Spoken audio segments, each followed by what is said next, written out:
বাংলাদেশে ছাত্রলীগের কমিটি হচ্ছে এবং প্রকাশ্যে সেই কমিটিগুলো তারা ঘোষণা করছে।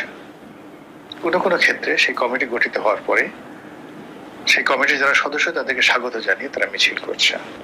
নতুন সরকারের যে এই সময় মাত্র 2 মাসের মাথায় ছাত্রলীগের এই যে তৎপরতা এবং ছাত্রলীগের হাত ধরে আওয়ামী লীগের অন্যান্য সংগঠন তাদের যে অগ্রযাত্রা, এগিয়ে যাওয়ার যে একটা প্রত্যয়, এটি আমি মনে করি আমাদের রাজনীতির যে সামনের দিনগুলো যে সমীকরণ, সেই সমীকরণ মারাত্মক ভাবে বদলে দেবে।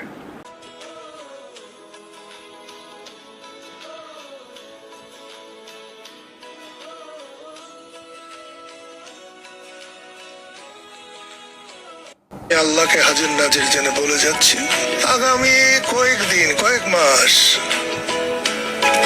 আওয়ামী লীগ তার পজিশনে যাবে।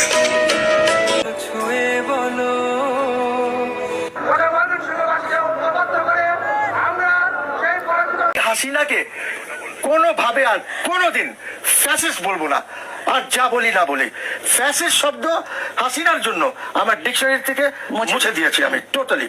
আমি মনে করি দেশের যে ডেভেলপমেন্টটা হয়েছে, সে এমন একটি যে সে যেখান থেকে পারতো টাকা জোগাড় করে একটা কাজ করে ফেলতে পারতো। আজকে আমি শুনলাম, এখন শুনি নাকি যে এইটার স্বপ্ন দেখেছিল একজন, আজকে রূপপুরের নাকি শুনি স্বপ্ন দেখেছিল যার হয়তো জন্ম হয় নাই।